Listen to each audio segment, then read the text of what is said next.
Hello, it's the weekend, Saturday, June 3rd and Sunday, June 4th. You are listening to Inception Radio Network, voice of the fringe majority. This is Carol Carl with UFO-Headline News. Yes, it's weekend number 2 for our special feature for the weekends entitled Off the Beaten Path, where we go just a little outside the box of what we normally do in our broadcasts during the week. But we're going to start with this same old tried and true, the information from earthsky.org. Here we go, Moon and Jupiter on June 3rd. And we're going to guess it's probably going to be somewhat the same for June 4th. But beginning tonight, that waning gibbous moon passes 2 degrees north of the planet Jupiter. Jupiter's that bright star-like object in our evening sky. What a sight! The moon and Jupiter pop out first thing at dusk, and they'll be fun to spot as the sky darkens. A bright star nearby, Spica, in the constellation Virgo, the maiden, is going to come in and Jupiter as the night deepens. There's no way to mistake Spica for Jupiter, or vice versa. Jupiter is by far the brighter object. There isn't any way to mistake Spica for Jupiter, or vice versa. Jupiter is by far the brighter object. That's not to say Jupiter's the more luminous of these two celestial lights. It isn't. Jupiter, being a relatively close planet, shines because it reflects the light of the sun. Spica is a distant star, or it's actually 2 stars in one, really. Spica, which shines by its own light, is vastly more intrinsically luminous than Jupiter. It's just much, much farther away. If Spica were at the sun's distance from Earth, it would visually be 1,900 times brighter than our sun. Or, to put it another way, the sun, at Spica's distance of 250 light years, would appear, hold on, it's a wonky fraction, it's 1/1,900th as bright as Spica. 1/1,900th as bright. You definitely need an optical aid to see our sun this far away. By Sunday night, June 4th, you'll see the moon has moved closer to Spica on the sky's dome. This motion of the moon in our sky is due to the moon's actual motion in orbit around Earth. Moving in its orbit, the moon travels in front of all the constellations of the zodiac. That takes about 4 weeks. As seen from Earth, the moon moves much more quickly relative to that backdrop of stars of the zodiac than does any other solar system object. That's because it's so close to us. For instance, the moon will move past Jupiter, leaving the constellation Virgo the maiden, and entering the constellation Libra after just a few more days. And king planet Jupiter won't enter Libra until mid-November 2017. We'll follow that and keep you posted. The bottom line, wait for the moon and the planet Jupiter to light up the constellation Virgo the maiden just as soon as darkness falls on June 3rd, 2017. And we're going to guess that on June 4th, 2017, Sunday, it's not going to be all that different. Slight shift in where the objects are. Get out there, look up, and enjoy. We grabbed an update on those crew members coming back to Earth from the International Space Station. We found something at blogs.nasa.gov, straight from the horse's mouth, shall we say. Mark Garcia gets the byline here. Headline: Expedition 51 crew back on Earth after 196 days. After spending those 196 days in space, Expedition 51 crew members Oleg Novitskiy of Roscosmos and Thomas Pesquet of the European Space Agency landed their Soyuz MS-03 spacecraft in Kazakhstan at approximately 10:10 a.m. Eastern Daylight Time. That's just what they were aiming for. Russian recovery teams helped the crew exit the Soyuz vehicle and adjust to gravity after their stay in space. The duo arrived at the International Space Station on November 19, 2016, along with NASA's Peggy Whitson, who will remain on the space station. She's returning home with NASA's Jack Fisher and Roscosmos' Fyodor Yurchikhin. That landing's targeted for September. At the time of the undocking, Expedition 52 was beginning aboard the station under Yurchikhin's command. Along with Peggy Whitson and Jack Fisher of NASA, The 3-person crew will operate the station until the arrival of 3 new crew members. Those members will be Randy Bresnik of NASA, Sergei Ryazanskiy of Roscosmos, and Italian astronaut Paolo Nespoli of the ESA, the European Space Agency. They're scheduled to launch July 28th from Baikonur, Kazakhstan. There's more information, and there will be a link later, gentle listeners, at ufo-headline-news.com. And, of course, not that you need this reminding, but one can follow the crew's activities in space on social media. Yep, all the usual suspects. And playing catch-up here, there's one more update we can't forget about. It's from CNET with a byline for Amanda Kuzer. Headline: SpaceX launches a recycled Dragon spacecraft to the International Space Station. Yup, NASA is still working on it. The weather was not about to cooperate, so the launch is now set for Saturday. Here's the story. And hey, Saturday's today. So, at time of broadcast, this is what we could find for you. SpaceX's Falcon 9 rocket was all loaded up and ready to fly Thursday for the CRS-11 cargo resupply mission to the International Space Station, but weather got in the way. The next launch window is this afternoon, Saturday. It's going to mark SpaceX's 11th cargo flight to the International Space Station, but here's what's remarkable. It's the first flight using a previously flown Dragon capsule. This Dragon visited the space station for a resupply mission back in September of 2014. You can see that launch webcast, by the way, on YouTube. CRS-11 was scheduled to take flight at 2:55 p.m. Pacific Time Thursday from the Kennedy Space Center in Florida. But about 20 minutes before the launch, SpaceX tweeted it was, quote, standing down due to lightning, end quotes. Wise. The next attempt will be Saturday, today, at 2:07 p.m. Pacific Time. Cross your fingers. The Dragon will separate from the Falcon 9 rocket's second stage about 10 minutes after liftoff.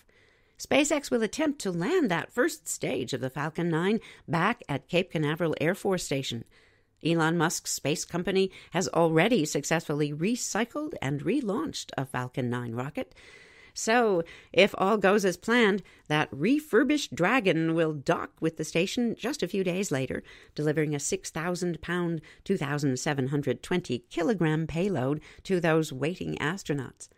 The cargo this time includes materials for over 250 science experiments and investigations, covering topics as diverse as combustion in microgravity to seed cultivation. Dragon's scheduled to hang out with the space station for a month. Then it's going to return to Earth with an anticipated splashdown in the Pacific Ocean. SpaceX is in the middle of a NASA contract which covers up to 20 missions to the ISS through 2024. This mission will mark the 100th launch from the historic LC-39A site that was previously used as a launch pad for Apollo missions. Go Dragon! Well, those NASA Mars spotters, as we call them, have found something else. Here's a headline. NASA spots a curious deep pit on Mars. Subheadline, the Mars landscape offers up another exotic feature with a round indentation that could have a couple of different possible origin stories. It's another Amanda Kuzer byline for CNET. It looks like something you wouldn't want to fall into. NASA's Mars Reconnaissance Orbiter peered down and caught sight of an unusual formation in the region of the red planet's south pole. It's summer there, and as NASA notes, the sun, quote, causes subtle topography accentuated in orbital images, end quotes. The space agency refers to the patterns created by carbon dioxide ice as, quote, Swiss cheese terrain, end quotes. This deep round formation is most likely something referred to as a collapse pit, a depression often caused by the ground sinking into a void below, but perhaps it could be an impact crater. This isn't the first time NASA scientists have eyed a weird formation on Mars and asked, is that an impact crater? There's another recent MRO, Mars Reconnaissance Orbiter, image that was released in April. That image shows a scaly-looking indentation, which is also located at the planet's south pole area. NASA released the Pit image on Friday as just another spectacular reminder of how weird, wonderful, and mysterious Mars can be. Speaking of mysterious, can we make this segue from a deep pit on Mars to the White House in the United States?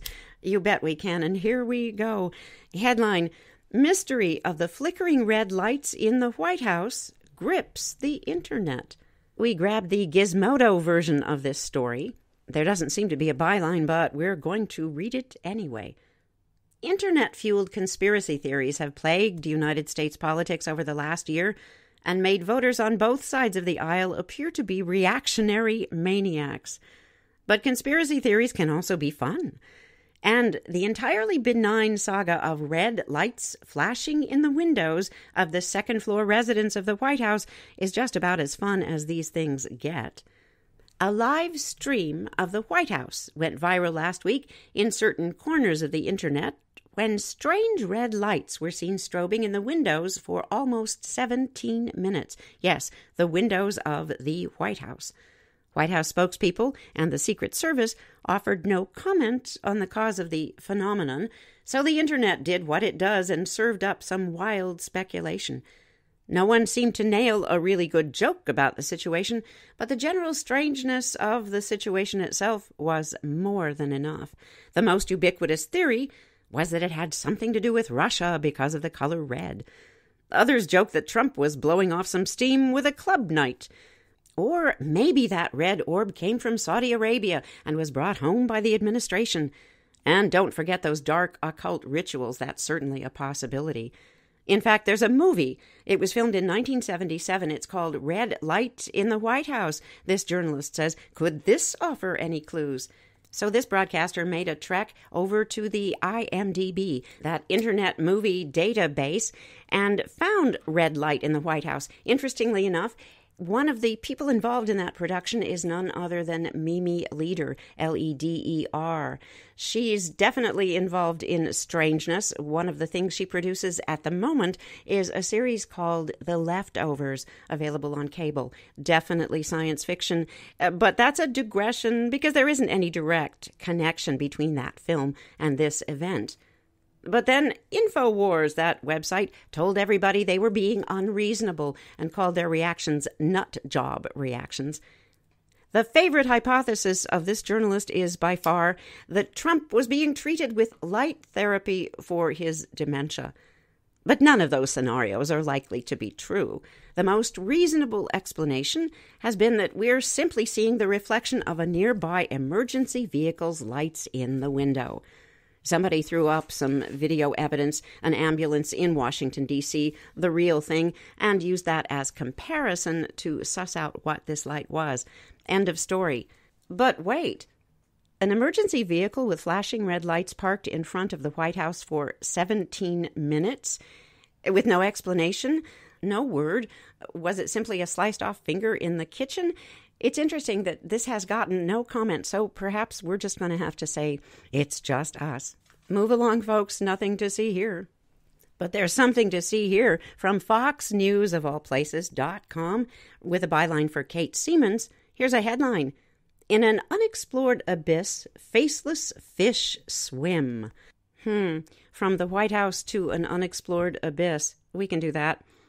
It was first dredged up, this fish, in the 1870s off Papua New Guinea, and now scientists say they've hauled one up from the deep once again, a so-called faceless fish. Reports on the scientific bounty were collected 2 weeks ago into a month-long expedition off the eastern side of Australia, where researchers are exploring the Commonwealth Marine Reserves from northern Tasmania to central Queensland. It's an abyss, waters up to 2.5 miles deep that have never been surveyed. Lead scientist Tim O'Hara calls it, quote, the most unexplored environment on Earth, end quotes. And what it has returned so far is everything from tripod fish to dinner plate-sized sea spiders. Oh, that's fodder for nightmares, is it not? And that 16-inch faceless fish. Let's see if we can pronounce its proper name. It's Typhlonus nassus, and researchers are calling it just a faceless cusk. That's spelled C-U-S-K. One of the researchers, Dee Bray, told Australia's ABC News, quote, "It's got eyes way under the surface, but you really can't see any eyes," end quotes. And Tim O'Hara added, quote, "It looks like two rear ends on a fish, really," end quotes, adds Tim O'Hara. He explains the creature lives in an unforgiving environment of crushing pressures and no light, with temperatures around 34 degrees Fahrenheit. The newspaper Guardian reports the expedition's finds have been collected through the use of a, quote, "metal sled-style device," end quotes, which is connected to the surface via 5 miles of wire and dragged along the bottom. The sleds also collected plenty of trash, but some of it dates back 2 centuries, so one person's trash is another person's treasure, oh yes. And while most media reports suggest this is the first time the fish has been collected since the crew of the HMS Challenger found one in 1874, an expedition blog post, quote, "Although rare, it's quite widely distributed. In 1951, one trawl in deep water off East Kalimantan, Borneo, collected 5 of these specimens," end quotes. This particular voyage and expedition will end June 16th, and we'll keep you posted. Here come the hounds. Maybe they're attracted by those faceless fish. Headline, "Earliest evidence for dog breeding found on remote Siberian island." David Grimm, with 2 M's, writes this for sciencemag.org, and it goes something like this. The hunter-gatherers of Zhukov Island, that's spelled Zhokhov, were a hardy folk. 9,000 years ago, they survived frigid year-round temperatures in animal skin tents some 500 kilometers north of what's now that Russian mainland, and they were the only people ever known to hunt large numbers of polar bears without firearms. Now it appears these ancient Arctic dwellers had something even more remarkable and did something incredible. They may have been among the first humans to breed dogs for a particular purpose. An analysis of canine bones from Zhukov suggests the dogs there were bred to pull sleds, making this the first evidence by thousands of years for dog breeding in the archaeological record. Quote, "It's pretty convincing and very exciting," end quotes, says Melinda Zeder. It's an interesting mix of disciplines. She's an archaeozoologist at the Smithsonian Institution National Museum of Natural History in Washington, D.C. The finding may help explain why people domesticated dogs in the first place, to put them to work. Quote, "It fills a missing piece of the puzzle of early human-dog relationships and even domestication itself," end quotes. And that's a quote from Angela Perry from the Max Planck Institute for Evolutionary Anthropology in Leipzig, Germany. Zhukov wasn't always an island. When Stone Age people lived there and before the seas rose, it was connected to Siberia. In addition to polar bears, which were mostly hunted in winter, the Zhukovians pursued reindeer hundreds of kilometers across vast plains. Quote, "They needed a means of transportation," end quotes, says Vladimir Petulko, an archaeologist at the Russian Academy of Sciences in St. Petersburg. He's been excavating Zhukov since 1989. He previously found dog bones and the remains of wooden sleds on the island, but it was never clear whether the animals were actually bred for sledding. And now Vladimir Petulko has evidence they were. To confirm that canines were indeed dogs, he and Alexei Kasparov, an archaeozoologist at the same academy, compared the 2 most complete skulls with those of wolves and Siberian huskies from the region. They found that 2 key ratios, snout height to skull length and cranium height to skull length, could reliably distinguish the 2. By those measures, their samples were truly dogs, though one appeared to perhaps be a wolf-dog hybrid. To figure out what the Zhukov dogs looked like, the team extrapolated their sizes from the fossil bones of 11 individuals. 10 of the dogs weighed between 16 and 25 kilograms and may have resembled Siberian huskies. The team's going to reveal next month in the Journal of Archaeological Science reports all this information. The remaining dog, a putative wolf hybrid, weighed about 29 kilograms and may have been similar to an Alaskan Malamute. Good sled dogs typically weigh between 20 and 25 kilograms, says Petulko. as dogs of this size are big enough to pull sleds, but they don't overheat like larger dogs. He concludes that the inhabitants of Zhukov probably bred the smaller dogs for sledding and may have bred the larger ones to hunt polar bears. Quote, "They were clearly shaping these animals to do something special," end quotes. Angela Perry says, quote, "If this is indeed a breeding program, it would be the earliest evidence of dog breeding for any purpose," end quotes. The next closest example, she said, would probably be herding dogs in the Near East, which were bred about 7,000 years ago. But Angela Perry thinks the wide range of weights of the ancient dogs argues against strictly controlled breeding. She said, "I think there were a lot of different kinds of dogs and maybe even some wolves mating with each other, producing random litters of pups. And then from those litters, humans may have selected the best sled dogs, which would still indicate some sort of focus on breed." The find may shed light on why dogs were domesticated in the first place. Though scientists don't agree on when this happened, recent research suggests it was at least 15,000 years ago. Significantly, this was around the time when Earth was beginning to warm, and large species like mammoths were disappearing. Smaller migrating game like reindeer started to dominate the landscape. Dogs could help hunt down this smaller prey and even provide a means for people to follow them. Says Petulko, quote, "Before then, there was no real reason to have a dog." His paper is dedicated to Liverpool, a 15-year-old dachshund he calls a true friend. He continues, quote, "We turned to them when we really needed them," end quotes. The researchers all agree. The work has shown that a variety of animals, from foxes to badgers, were hanging around early human campsites, and some might even have become tame.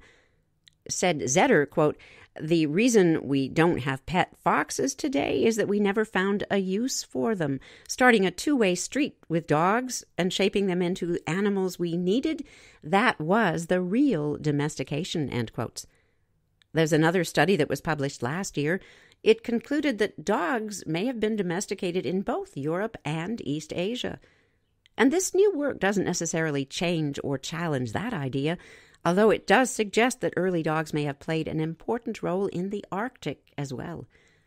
Dogs could have been domesticated independently in this region. Says Angela Perry, quote, "The Arctic should be a bigger part of the domestication equation. It's holding some secrets. Something interesting is going on there," end quotes. And to that we say, release the hounds. Let's run with those dogs, shall we, to Peru, to Nazca. Yes, the home of the Nazca sighting, the Nazca Plain, those wonderful marks in the earth of ancient unknown origin. It's in the region of Ica, spelled I-C-A, and it's from UFOstalker.com. It's got a MUFON case number 84110. The summary doesn't say much, simply says, "Object in Nazca." There are photos that accompany this. We suggest you find your way to ufo-headline-news.com later and do your own photo analysis. The sighting specifics give us a viewing distance unknown, an altitude unknown, the sighting duration 3 hours, object features none, the object flight path with directional change, and this thing was shaped like an egg. There isn't any pertinent meteorology, but here's the sighting, first person. "When I was in Nazca, I saw for several days or weeks what seemed to be a planet. It was a bit orange. It was perhaps at 45 degrees, looking into the Nazca lines and the sea. I believed it was a planet. And then suddenly, one night, after having seen this daily, perhaps at 20-30 hours or more, it descended vertically and made a perfect 90-degree angle. And then it went horizontally, then to the left, and then it made another 90-degree angle for a vertical descent, until it disappeared from sight because of the trees. This particular location was Mahoro, Nazca, or the Nazca lines. I saw this object doing this for 2 or 3 weeks. This display would last approximately 3 hours. The object would go without moving, and then it would descend. There are the original pics with more sky in the view, and the other one is processed. I just detailed the object. quite exciting, and given the geolocation of the Nazca Plains, the mind reels. Our trajectory takes us now to Argentina, courtesy of Inexplicata. That wonderful site, we'll spell it Inexplicata, the Journal of Hispanic Ufology. Here's the headline: Argentina, 3 out of 4 people have witnessed UFOs in San Luis. Interesting numbers. The province of San Luis is among Argentina's 10 top hotspots as far as UFO sightings are concerned. According to a report by ufologists who visited the Comchingones Mountains and adjacent regions during the last days of April this year, 3 out of 4 residents have witnessed UFOs in that area. There was an initial phone survey conducted by apparently a radio station, San Luis 24. They did a sampling of 370 respondents. 73%, or 270 people, claimed to have seen an anomalous phenomenon at least once. The remaining 103 believed the event could surely be explained by some kind of natural phenomenon or terrestrial technology that they were unable to identify. The 167 remaining responses indicate no hesitation in explaining that anomalous event as the sighting of an alien spacecraft in that region. After the initial stage, experts are going to devote the coming months in this study to photographic evidence, video information provided by local residents. The province of San Luis is among Argentina's top 10 spots for those phenomena. We will certainly keep our eyes on the area of Argentina. Fascinating stuff. Here's another twist in trajectory. We're now hovering over Radcliffe, England, in the United Kingdom. That's the setting for MUFON sighting number 84135. Date of the sighting, 6/2/2017. It got a same-day report. In summary, our witness offers, quote, "I could see green strobing lights in the sky," end quotes. Sighting specifics simply offer a viewing distance as unknown or not applicable. The altitude was unknown. The sighting duration, 1 minute. Object features simply described as other. The object's flight path was stationary, and it had a cylindrical shape. There's no weather, but here is the report. I was at home watching Netflix, and I don't know how I noticed it. I just saw green lights. They were strobe-like. So I stood up and went to the window. I thought about getting my phone, but I just kept looking at these strobing green lights, and then they vanished. I thought at first it could have been lightning, but these lights were green and they were strobing. The lights were strobing, and one glowed and then faded as the other glowed. These things went from left to right. I couldn't see anything but those lights. I had no idea what they were. I assumed they might be just behind the clouds. During this sighting, I must say I felt shocked. I had no idea what this was, and I still don't. I've never seen anything like that before. I just wanted to film it, put it on Snapchat, ask, is anyone else seeing this? But by the time I actually thought, get your phone, it disappeared. The lights just disappeared out of nowhere. Just like Snapchat. Well, it's just about time for us to disappear, as they say, because that's a wrap. Thank you for going with us off the beaten path. Follow today's stories at ufo-headline-news.com. We're all in this together. This is Carol Carl. See you tomorrow.